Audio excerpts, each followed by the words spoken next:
নির্বাচনের তারিখ নিয়ে দীর্ঘ জল্পনা কল্পনা শেষে আগামী ৩-৪ দিনের মধ্যেই নির্বাচনের সময়সীমা জানাবে প্রধান উপদেষ্টা। এমন খবরে সরব রাজনৈতিক অঙ্গন, তাই সব আলোচনাই নির্বাচন কেন্দ্রিক।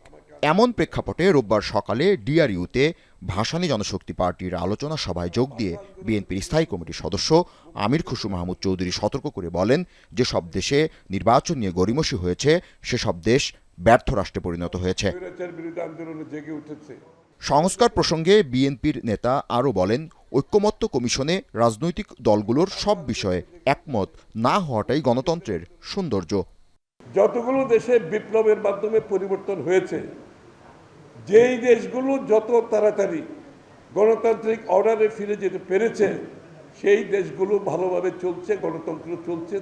আর যেই দেশগুলো এই আমাদের মতো যে এখন কিছু লোক শুরু করেছে নির্বাচন বিরোধী কর্মকাণ্ড, গণতন্ত্র বিরোধী কর্মকাণ্ড, যে সমস্ত দেশে এই সমস্ত কর্মকাণ্ড বেশি দিন চলেছে সেই দেশগুলোতে গৃহযুদ্ধ হয়েছে, সেই দেশগুলোতে অশান্তি হয়েছে।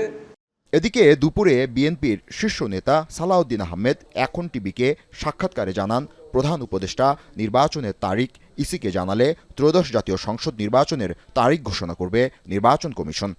যতক্ষণ পর্যন্ত মাননীয় প্রধান উপদেষ্টা অথবা ওনার কার্যালয় থেকে যথাযথ প্রক্রিয়ায় নির্বাচন কমিশনে লন্ডন বৈঠকের পরবর্তী যে সিদ্ধান্ত হয়েছে, সম্মতি হয়েছে, সেটা কমিউনিকেট না হচ্ছে, ততক্ষণ পর্যন্ত বাদ বাকি আমরা বা অন্যরা যাই বলি না কেন সেটা ধর্তব্য নয়।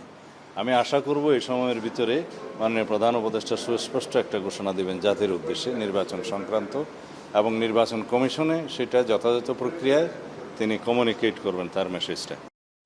এদিকে রোববার বিকেলে মহাখালীর ব্র্যাক সেন্টারে পদ্মা ব্যারেজ ও দ্বিতীয় পদ্মা সেতু বাস্তবায়ন প্রয়োজনীয়তা নিয়ে সেমিনারের আয়োজন করা হয়। দীর্ঘ ৫ দশকে ফারাক্কা বাঁধের বিরূপ প্রভাব, নতুন করে গঙ্গার পানি বন্টন চুক্তি, ভারতের আগ্রাসনে রাজশাহী অঞ্চলে পদ্মা নদী সহ মৃত প্রায় ১৫টি নদীর পুনরুজ্জীবনের ইস্যুগুলো আলোচনায় উঠে আসে।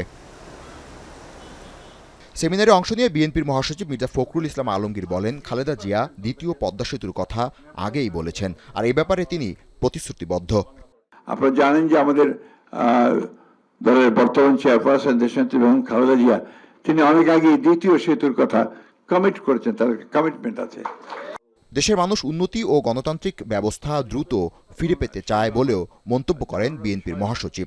আরও বলেন, সংস্কারের কথা বিএনপি আগে বলেছে। গণতান্ত্রিক ব্যবস্থার মধ্যে দিয়ে কিন্তু সমস্ত বিষয়গুলোর সমাধানের পথ খুঁজে পাওয়া যাবে। ৮ কোটি মানুষের জন্য পদ্মা ব্যারেজ ও দ্বিতীয় সেতুর প্রয়োজনীয়তা অনস্বীকার্য। তাই এই ইস্যুতে জাতীয় ঐক্য গড়ে তুলে প্রতিশ্রুতি পূরণ করার অঙ্গীকারের কথা জানান বিএনপির মহাসচিব। আমার দেশের মানুষ উপরে উঠতে চায়, উন্নতি চায়। জাবেদ আব্দুল্লাহ, এখন, ঢাকা।